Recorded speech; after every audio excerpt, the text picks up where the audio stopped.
I was on the way back from the hospital, and I called Belichick. I'm like, hey, just want to let you know, I got clearance. I'm good. He's like, oh, well, good. I'm glad you're doing better. We'll see you when you get back. I'm like, oh, shit, that didn't sound very good.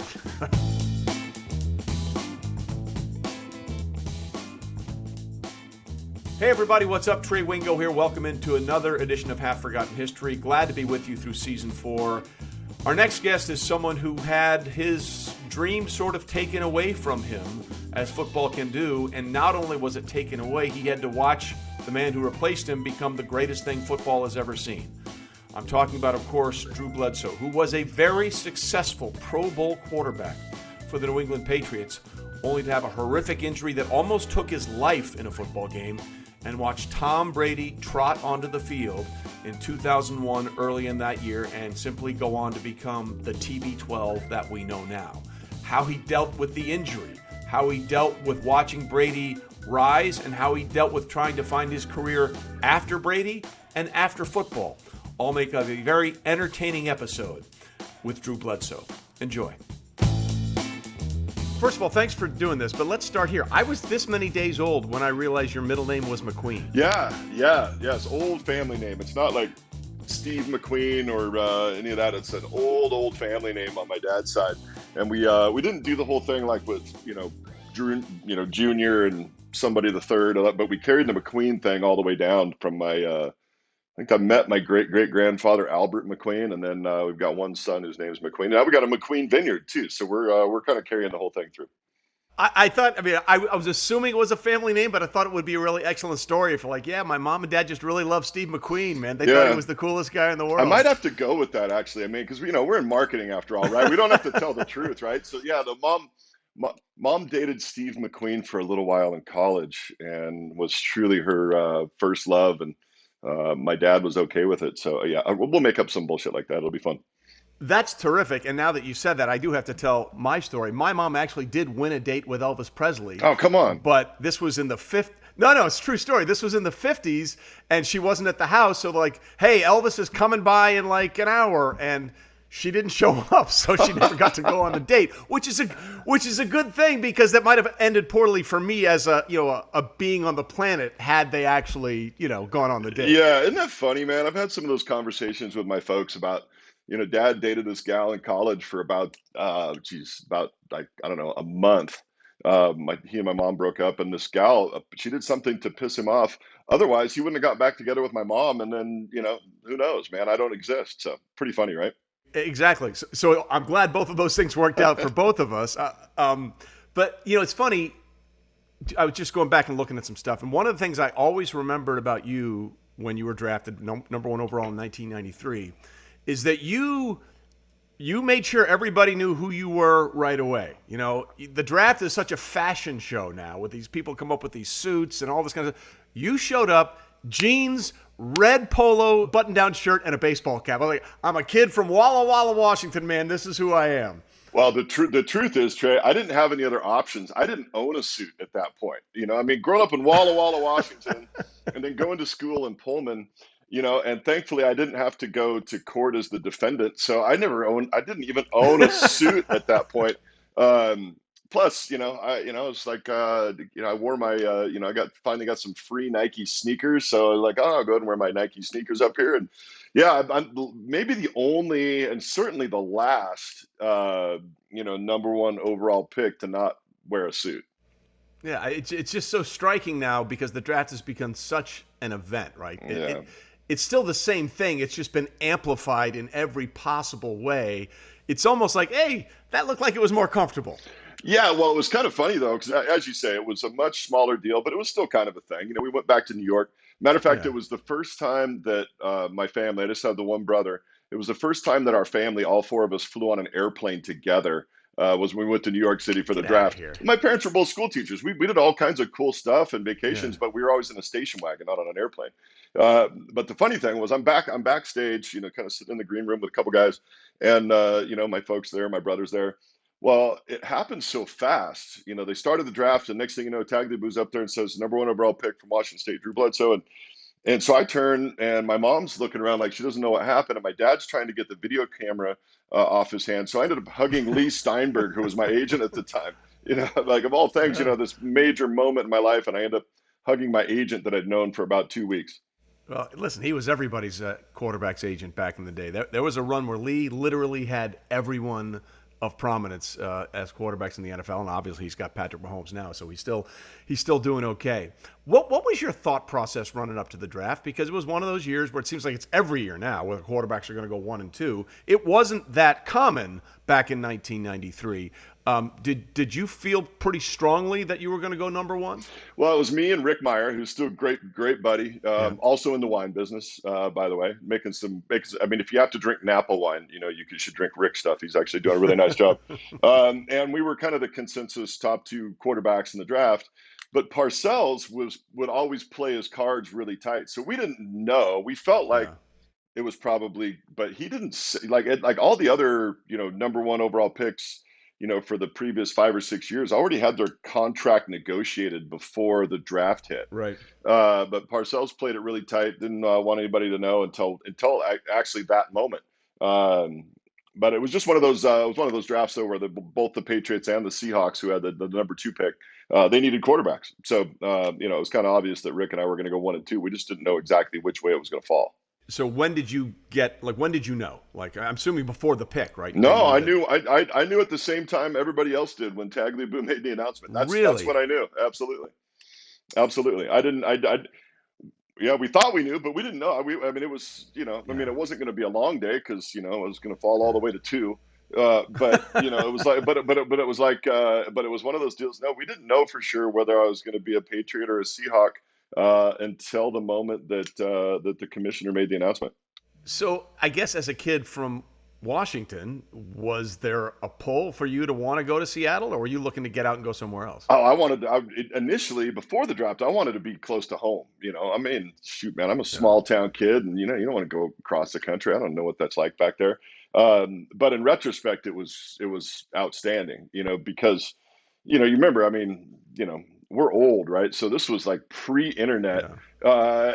and Correct. so it was honestly, it was like this. It was really cool because I was 3,000 miles away. So my friends and family back home, all they saw were highlights. Yep. They couldn't go read, about the interceptions I threw, or what. They couldn't go read some blog or some tweet or something like these kids have to deal with today. So then after the season, I could come home and I could just sort of be normal when I came back home. Plus, it was just cool. It was a huge adjustment going from, small town Washington into probably the craziest sports town in the United States, in Boston.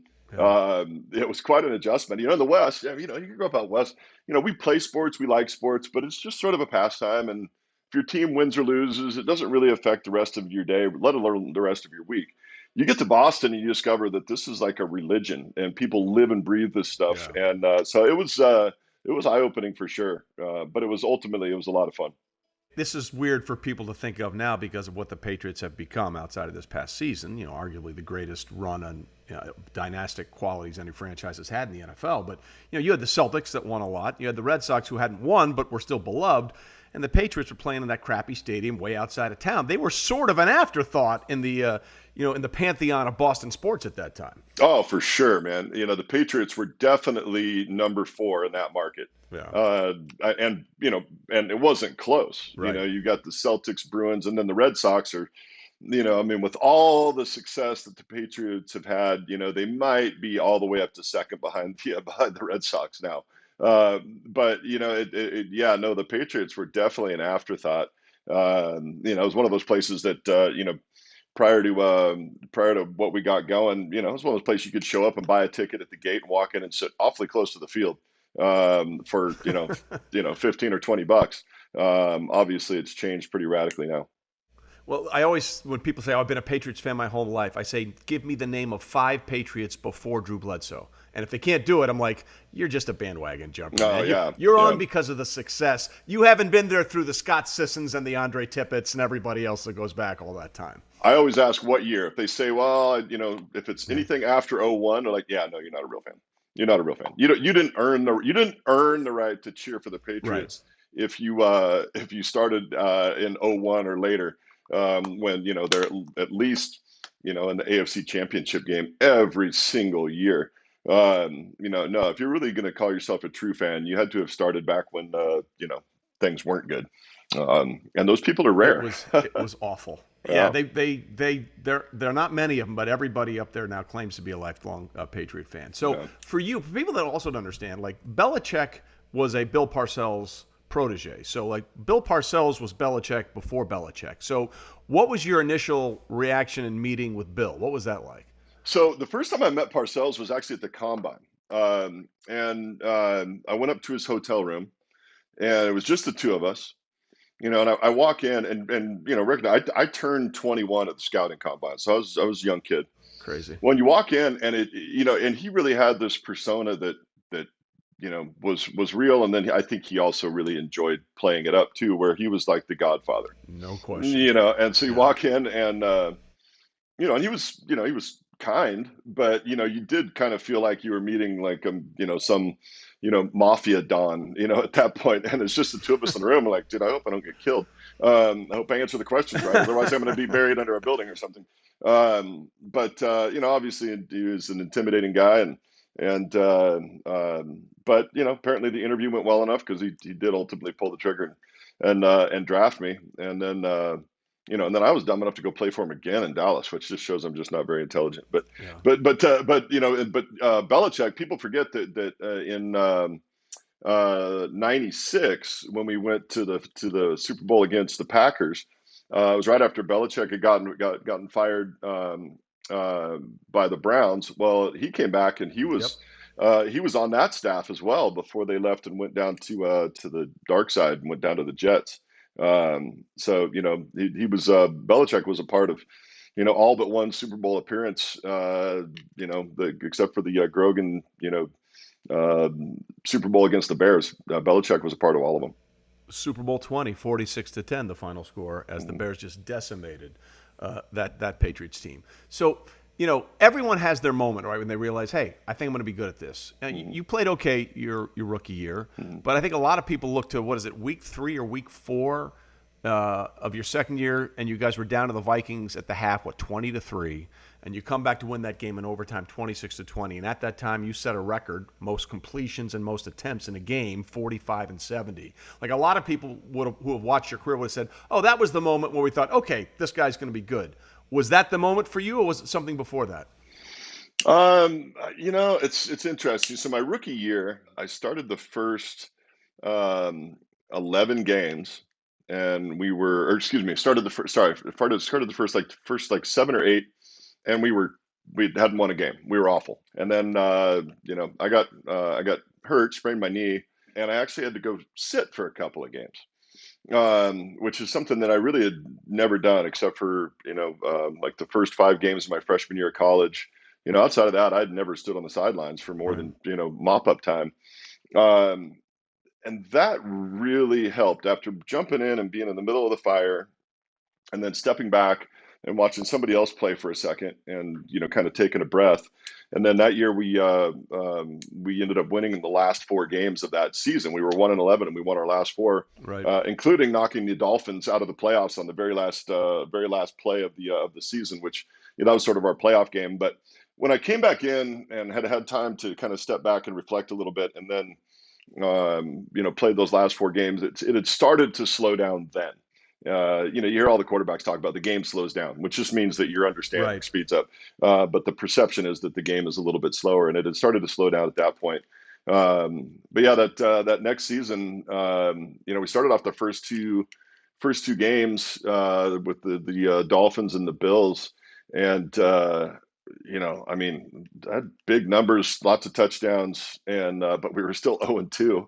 And it just we were sort of one of those teams at that point, which was so contrary to every other Bill Parcells team that you never thought about, because we were a kind of an aerial circus and didn't play any defense for a while. Yep. And Yeah. that's never a great recipe, especially back then. But then when we were able to come back against the Vikings, and we won that game and the next 6 to sneak into the playoffs.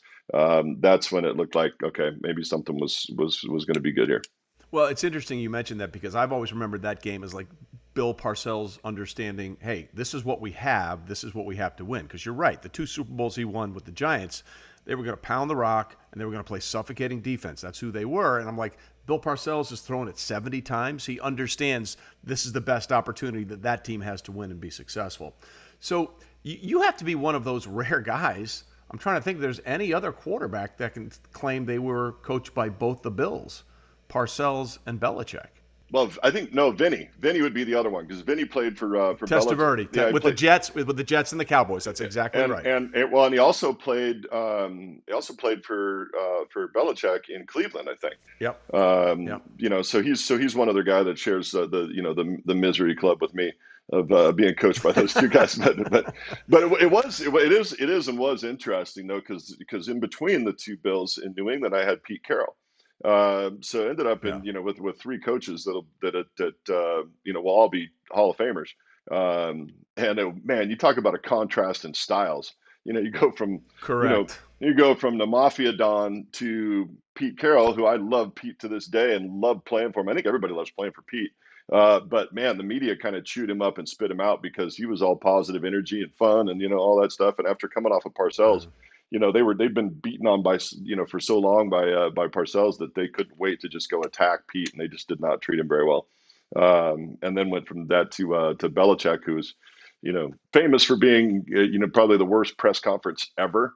I think Popovich tries to be that way, but Popovich tries to act that way, but it's really funny the way it comes off with Pop, because he's kind of sarcastic, and you watch it, and you kind of want to watch Popovich interviews where Belichick is just like, okay, well, yeah, this is just he's just not going to give anything.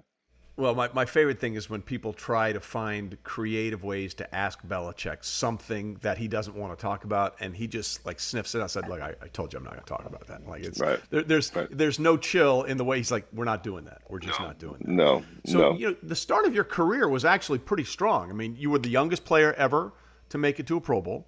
At that time in the NFL, and you got to the Super Bowl, 3-4 years after you get in the league.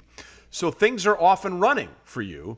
And then obviously comes the 2001 season. So why don't we take a quick break, and when we come back, we'll talk about the event that changed Drew's life, Tom's life, and the Patriots' life. We're here with Drew Bledsoe on Half Forgotten History. Here on Half Forgotten History, I get to chat with the top players, coaches, and personalities that I've had the pleasure of connecting with through my 2+ decades of covering the game of football. But this football season, I'm also looking forward to something else, to traveling and reconnecting with many of the guys I've talked about at the actual games. Yes, we can do that now. And when you travel with the U.S. Bank Altitude Connect Visa Signature Card, you'll also earn the most from it. So here's what you want to do. Hit the road and take it all in from points of interest to points back for how you travel. For example, you can earn 4 times points on travel and at gas stations. And if you book your prepaid hotel or car rental directly in the Altitude's Reward Center, you can earn 5 times points. Plus, as you know, you'll earn 2 times points on groceries, dining, and streaming services. And all other eligible purchases, you'll earn points on those too. So start earning more today and connect with 50,000 bonus points and a $500 value when you spend $3,000 within the first 120 days of an account opening. Learn more at usbank.com/altitude connect. The U.S. Bank Altitude Connect Visa Signature Card is issued by U.S. Bank National Association, ND. Some restrictions may apply. Member FDIC. Hey everybody, Trey Wingo here to tell you that NFL Sunday Ticket.tv is like having front row seats to every out-of-market game all season long, every Sunday afternoon, no matter where you live. That is a lot of football. And guess what? This season you get more football than ever before. 18 weeks of NFL glory right there in front of you, streamed to your favorite device. Just picture this scenario with me. You sit down, you put your feet up, kick back, eat snacks, and watch an insane amount of NFL football every Sunday afternoon. So make your seat a front row seat and catch every second of your favorite players and your favorite teams every Sunday afternoon. Now, to see if you're eligible for this, make sure you go to NFLSundayTicket.tv/SundayReady and stream every NFL Sunday Ticket game this season to follow your favorite team, no matter where you live. Use promo code WINGO2021 at checkout to get 15% off. Exclusive discounts also available. Select international games excluded. Eligibility restrictions do apply. Compatible device required. Data charges may apply. All right, back with Drew Bledsoe. So as we said, number one pick, things are going well. Youngest Pro Bowler ever, get to a Super Bowl, and then comes week 2 of the 2001 season, the Mo Lewis hit, which, by the way, and I didn't remember this at the time, and you corrected me. I'd forgotten how close you were to losing your life after that hit. Take me through the play as you remember it. Yeah, well, we were driving. It's third down, and so I'm looking downfield. Well, I start to scramble out to the right side. Well, I knew it was third down, and I wasn't going to run out of bounds short of the sticks. And so as I started to get close to the sticks, I turned back inside, and when I did, I just gave Mo the dream shot. Just gave him my chest, and he was, a 260-pound man at a dead sprint. So he got me good. But the other thing that I don't think people remember, I actually went back in the game for the next Yep. series, and Mark Edwards, who was our fullback, he and Damon Heward were the ones that ratted me out. But I'm on the field with Mark, and we had a check with me where I'm going to go right or left. I knew I needed to go left, but I couldn't think of the word because I also had a pretty good concussion. So I turned to Mark and said, "Hey, Mark, how do I go left?" He goes, "Say odd, odd." I'm like, okay, odd, odd. And we went left, and then I went to the sidelines and asked Heward to go over the 2-minute plays with me, which our 2-minute plays had been the same plays for multiple years. And there were only 5 of them, so it's the last thing I'm ever going to have to go over. And so those two went and let them know that I wasn't all there. And then I was heading off the field, and our trainer Ron O'Neill, who I thank to this day, he grabbed me. He goes, "Hey, bub, why don't you come with me?" I'm like, "No, I'm just going to go in for team prayer, and then I'll come." And he goes, "Nah, you don't look so good. Why don't you come with me?" And so we went in, and by the time I got up to the top of the tunnel, things had started to change. It was hurting pretty bad. My chest was hurting really bad, and just was. And by the time I got up there, they normally when you have a concussion, your heart rate starts to really slow down, but mine was Right. spiking. Mine was spiking, and that was their clue that maybe something wasn't quite right. So they ended up. I was in enough pain, then they had to cut me out of my jersey and cut me out of my uniform. But threw me in the ambulance, and then we were driving in. My brother jumped in the ambulance with me. We're driving into to Mass General, and my brother tells the story. I don't remember it, but we were just on the outskirts of Boston, and all of a sudden I just went lights out. So my brother thought I died in the ambulance. So he says Right. he started yelling at the driver, "Hey, I don't care what you have to do, just get there." And then I woke up later with a tube in my chest that was pumping blood out of my chest and recirculating and cleaning it and putting it back into my body. And I was like that for 6 days before things started to reconcile, so I could finally go home. So, yeah, it was a scary deal, and it was also it was just kind of a lesson that I've talked to some docs that have used that as a training mechanism because the hit looked bad, but it didn't look like I was going to die. Right. And Right. yeah, it certainly would have been a penalty today, but we can talk about that later. Yeah. No, they use that as a training exercise now. They're like, "Hey, look at this," and you have to make sure that you monitor things like this because if there's a situation where somebody has, I don't even remember the name for what it's called, where I was bleeding out internally. Had they let me go home, which is sort of what I was asking for initially, things wouldn't have ended very well. But thankfully, they were on top of it and got me to the hospital. So what exactly was causing? Was it like your rib cage had punctured your? I can't remember exactly what it Yeah, it was. was. And so the way they described it was that I had a cracked rib that then perforated an artery or a vein. I don't even know if it was artery or vein in my chest cavity. But the way they described it, so think about the reason it wouldn't clot. They said think about the Titanic where it was perforated, a long way so it wouldn't clot. If it was Right just along one the way. spot, Yeah. it would have clotted and that would have been fine. But because it was perforated like that, I was bleeding out pretty quick. So yeah, it was kind of Wow. gnarly, and but it reconciled, and that was good. But unfortunately, while I'm convalescing and trying to get healthy, this skinny kid from Michigan, the team starts rallying around him, and all of a sudden this kid's playing pretty good, and the team's winning, and I sort of had an inkling, and I finally got cleared to play. And I remember like the moment that I knew that this wasn't going to go the way I wanted to. I was on the way back from the hospital after getting cleared, and I called Belichick. I'm like, "Hey, just want to let you know I got clearance. I'm good." And his response was sort of like quiet, kind of lukewarm. I was expecting like, "Oh, great, yeah, we'll get you back out there." And instead, he was Yeah. like, He's like, "Oh, well, good. I'm glad you're doing better. We'll see you when you get back." I'm like, "Oh shit, that didn't sound very good."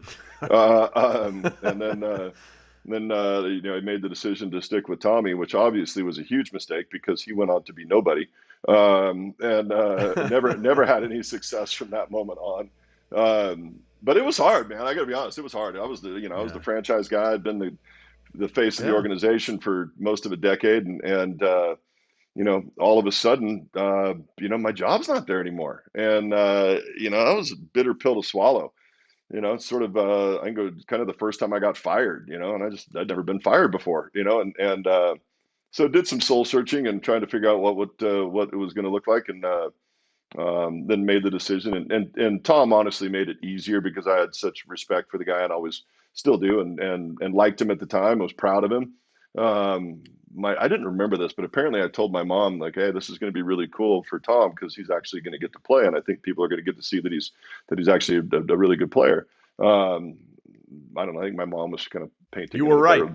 better light. Yeah, it turns out he was all right, but it was, it was hard, but I stuck with it and, supported him. And then he was Yeah. kind enough to at least sprain his ankle in the AFC Championship game so I could play a little bit. You had the only offensive touchdown in that game Yeah, to David Patton yeah, because to it was a David kick Patton. return and something else in that Yeah, game. it was like a kick Yeah. return and a blocked field goal, I think. So it was, but it was nice of him to at least let me get on the field for a second. But of course, then they yanked the rug out from under me again, and Tom gets to play in the Super Bowl. Like, okay, well, geez, I guess yeah. I do remember, though, the week when they said we're going with Tom.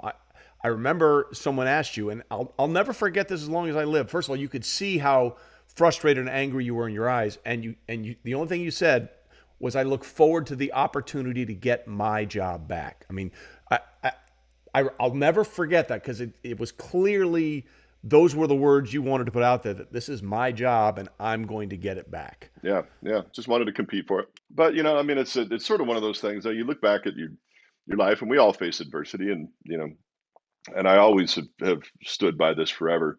Um, Nobody should ever feel sorry for a professional athlete. I mean, come on, dude. Yeah. We get to play a game for a living. There's no pity parties for a professional athlete. That doesn't make it easy. But ultimately, what came out of that was I got a chance to go play in Buffalo, which Right. everybody thinks, and this, but everybody thinks when you go to Buffalo, you're in exile. You've been exiled to the tundra, Yeah. but when I got there, man, I loved it, man. It was like playing pro ball in a college town. Absolutely. Plus we were a little older. We didn't need the big city, but I loved playing in Buffalo, except for the weather. The weather was Yeah. awful, but that's why this last year, Josh Allen finally took down my single season passing record.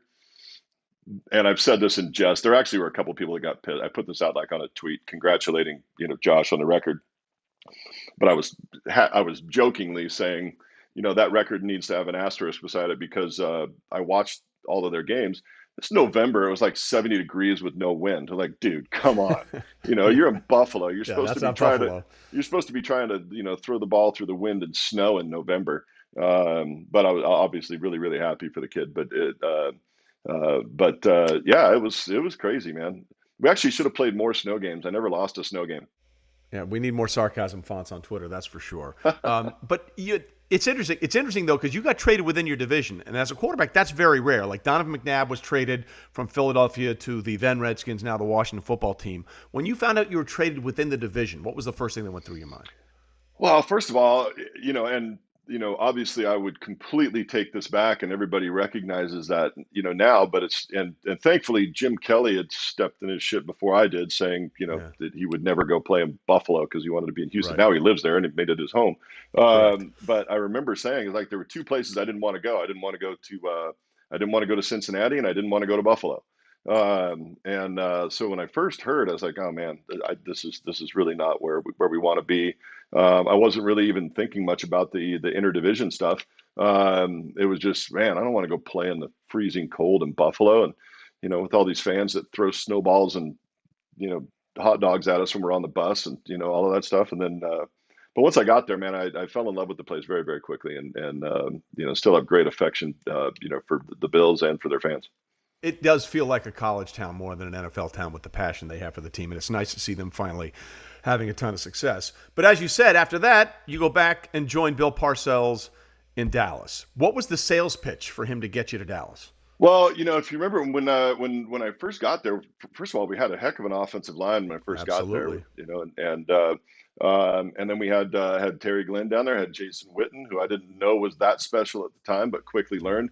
Got to play with Keyshawn, which playing with Keyshawn from the outside, you think is going to be a real pain in the ass. But when you're actually his teammate, you discover that he's a remarkably tough competitor that will block, that'll go across the middle, to do all the things that you have to do. So, and we were kind of lighting it on fire there for a little bit.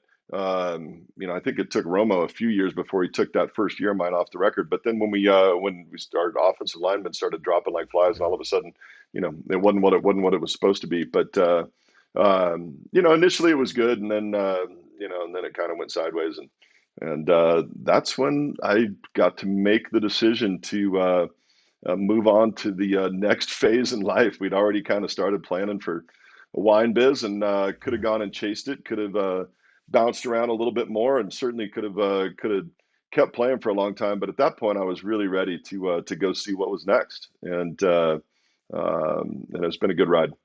Yeah, we'll get to the wine after the next break, but I'll never forget.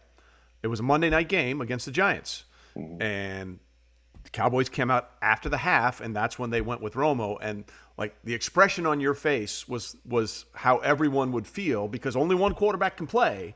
And I think you knew right away that this might be the beginning of what happened in New England with Tom on some level, right? Yeah, and I think, and Parcells said after the fact that he had sort of planned on doing that, which that was disheartening to hear. That had been sort of in the plan from the beginning, which that's really, that was sort of the Sucks. yeah. I mean, it was, it's like, that's just not how you're supposed to treat your quarterback. If you're gonna do it, then just do it at the start of the season. Don't wait till the middle of a Monday night game, Right. and do that. So that was disheartening, but I think that was sort of, I knew that, for me, I'd already started planning for this next phase. It was, if everything had gone perfectly, it was going to be in maybe another year or two, but it wasn't going to be another 5.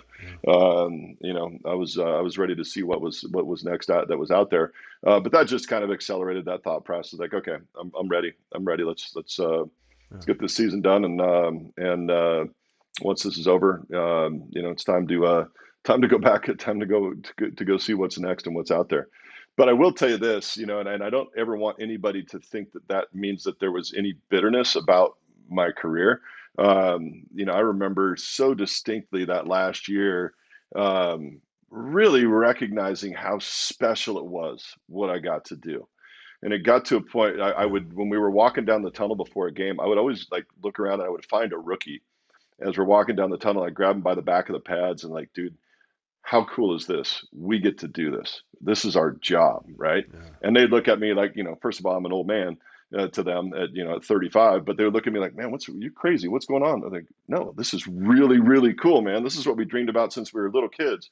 And I got to do that for 14 years, man, and I cherished every single moment of it.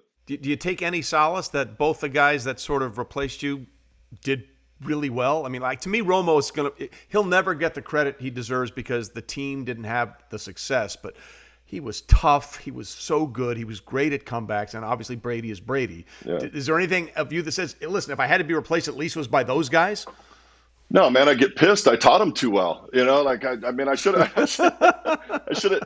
held back more information, man. I wasn't afraid of these guys, so I told them everything. And and both of those guys were absolute sponges. Yeah. I remember Tommy, the first year he was there, he was on practice squad, and he was literally in my hip pocket all the time, asking me why I made that decision. Why did I throw there? What did I see? How was I thinking about things? And Romo was the same way. And he'd had Vinny a couple of years before that. So he had, this, 30 something years of experience to learn from. And he took advantage of it. He really did learn. And, obviously he's doing a great job calling games now. So he's, he's always been a student of the game, but he had some really good teachers, and we were both very open in sharing information. And both those guys took advantage of it, and they learned. And so, I'm happy for both of them. And I think they both owe me many millions of dollars because I taught them how to do it. So they so Finder's fee, man. yeah, heck yeah. I mean, at least Tommy buys some wine now. He was trying to get free wine at one point, and they're like, no, dude, no, come on, man, Come on. full retail, bro, full retail. Um, You make a gajillion dollars. Let's go. yeah, come on, dude. I'm not sending you free wine. But the funny story with Tom though was that for a long time in Massachusetts, you couldn't ship wine to Massachusetts. So he would ship the Yeah. wine to his dad in California, and his dad would drink all the wine. So he actually had these bottles, and he would show up to come home, and all the bottles are empty because his dad had already taken it all down. Is it strange? Because you're 49, right? And 49, yeah. Tom is 43. He'll be 44 in August. Like, you guys are essentially the same age. How strange is it that not only he's still playing, he still wants to play, because like that's a large part of it for a lot of people who've done this for so long. He still has the desire to go out there and do it, and the fact that he's doing it still at such a high level. Yeah, I mean, that's the thing. When people look at what Tom has done, being a pocket passer is not physically strenuous. It's Right. not like, he's playing linebacker like, Clay Matthews, see Clay Matthews, the older one who played 20 years Right. as an NFL linebacker, and his brother played like 18 as an offensive lineman. Bruce. Yeah, Yeah, Bruce, never missed a and game except for 2 strikes. yeah, exactly, right. And so from a physically strenuous, and Tom takes really good care of himself. He's annoying with all that bullshit, but he but he but the more impressive part is that in order to play at that high a level, you have to be so meticulous about everything that you do. You have to pay attention to every rep, every last detail. And after 20 years, I mean, there's a tendency like, okay, I already know how to do this. I can take a few reps off. I can, skip this mini camp or do, but Tom still has the desire to continue to try to be great at it. And then when you see what happens, when he's that guy for an organization, and he's Tom Brady, one of the most famous, athletes in the entire world, and he's still the first guy in, last guy out. He's still doing all of this stuff. Man, it removes any possible excuse for anybody in the organization to take a Yeah. day off.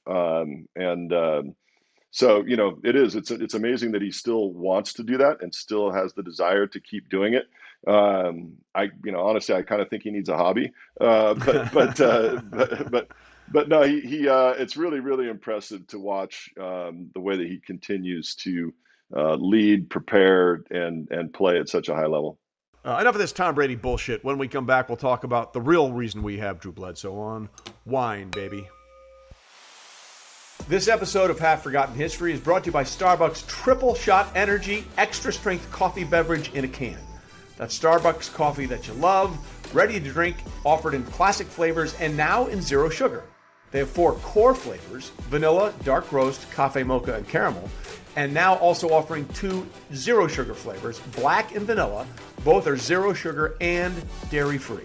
What gives you your energy? Find your Starbucks Triple Shot Energy online or at your local store. The NFL is back, and DraftKings Sportsbook, an official betting partner of the NFL, is giving all new players a can't-miss offer for Week 1. Bet just $1 on any NFL game during the first week of the season and receive $200 in free bets instantly, no matter what. Take advantage of this limited-time offer right now. You heard right. DraftKings is giving all new players $200 in free bets instantly when you place a bet of $1 or more on any Week 1 game. Head to the DraftKings Sportsbook app now to check out all the great promotions and daily odds boosts. Plus, you can make every game a big game with same-game parlays. Download the DraftKings Sportsbook app now and use promo code WINGO to receive $200 in free bets when you place a $1 bet on any Week 1 game. That's promo code WINGO to get your free $200 in free bets instantly for a limited time only at DraftKings Sportsbook, an official sports betting partner of the NFL. Must be 21 or older, New Jersey, Indiana, or Pennsylvania only. New customers only. Restrictions apply. See DraftKings.com/sportsbook for details. And if you have a gambling problem, call 1-800-GAMBLER or in Indiana, 1-800-9-WITH-IT. All right, back with Drew Bledsoe. So now let's get to the crux of the matter, the good stuff, the wine, your Doubleback cab from the Drew Bledsoe winery. You said you had been planning this before you retired, how long ago did you know you wanted to get into winemaking? It was kind of funny. So I grew up in Walla Walla, this little tiny little town, middle of nowhere. Right. Had a funny name, but while I was playing, like a lot of guys, we started to get into wine, and so I was like buying, all these wines from all over the world. But I'd have guys come over the house, and so when they came over, I'd say, "Hey, just bring a bottle of red wine." So they would bring something from Napa or something from Bordeaux, or some guys would even get a little more adventurous, go to like Argentina or whatever, and we would come do blind tastings at the house. We'd line them all up, put them in paper bags, and we would taste them to see what we liked the best. Well, I would go grab something from my little hometown and put it in the mix just to see how we're doing. Well, every time we did that, my hometown wine would win. And so this was like kind of, I don't know, late 90s. And so that's when I was kind of like, okay, wait a second. My hometown where I grew up is putting out some of the best wines in the world. Maybe when I'm done with this thing, could go back home and start a wine business. But not just make wine, actually really try to make wine that can compete on a world stage. So it was a confluence of all of those things. We liked wine. I knew I needed another career, and my hometown was kicking ass. And so it really kind of became an obvious thing for me. But we had started planning probably in 2003. We bought I think it was that when I was still in Buffalo, we bought our first piece of vineyard ground, and had started to lay the groundwork for what we were going to do. And so when I made the decision to hang up the cleats, it wasn't necessarily that I didn't want to play football anymore. It was, all right, I'm ready to go start this next thing. I want to go see what's around the next corner. And man, it's been a cool ride. It's really been a cool ride. There's a lot of comparisons, I think, to football and winemaking in the sense that you can't half-ass it, right? Like if you try and half-ass it, you'll get booted out of the league or you get your ass kicked. And winery and winemaking is not something you can just sort of dabble in. You have to go all in for the product to be any good.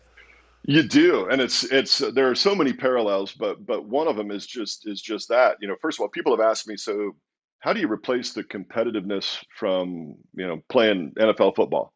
Like, well, I left football and I went into the most competitive industry in the world. By product SKU, it's the most competitive. That's true. There are 50,000 unique bottles of wine made worldwide every year, and so if you want to stand out from that crowd, man, you got to be different. You got to be special.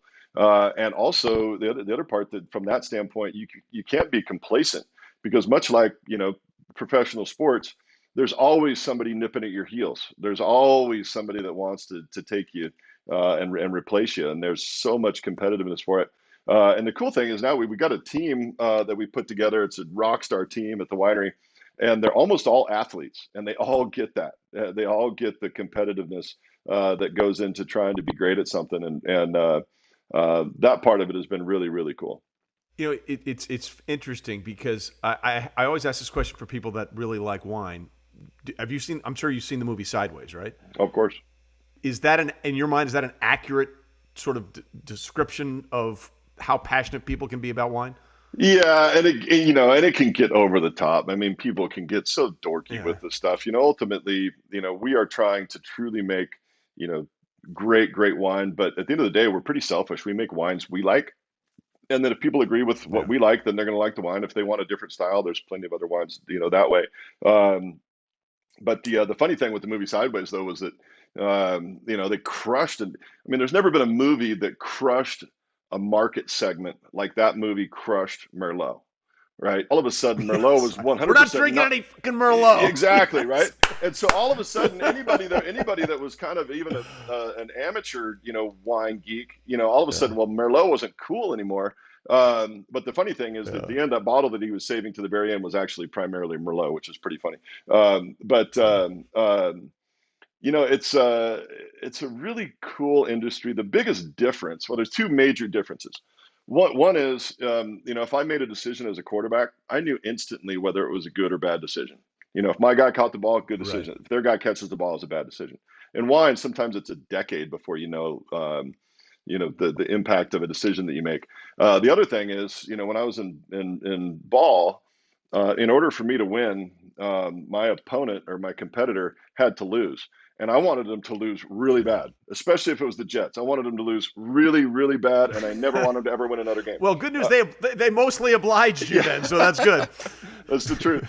But in wine, if my neighbor makes better wine, it's good for my business. And so, if the neighbors around us, and so there's a great open sharing of information where we're trying all of us collectively to compete to be great. And that's a fun kind of competition where you're all collectively trying to see how good you can be. And your competitor, your next door neighbor, doesn't have to lose in order for you to win. So that part's been pretty fun. So you've now been in this wine business for almost 20 years. You were in football for a long, long time. You have a Super Bowl ring. At this point, what would mean more to you in the Drew Bledsoe scheme of life? Winning the medal, whatever it is, for the best wine of the year, or that Super Bowl ring? What would mean more? Well, I mean, it's all about what you're doing now, right? I mean, I very consciously made the decision. I didn't want to go into commentary. I didn't want to, and God bless my buddies that have gone and done it, and they're great at it. Troy's one of the all-time best.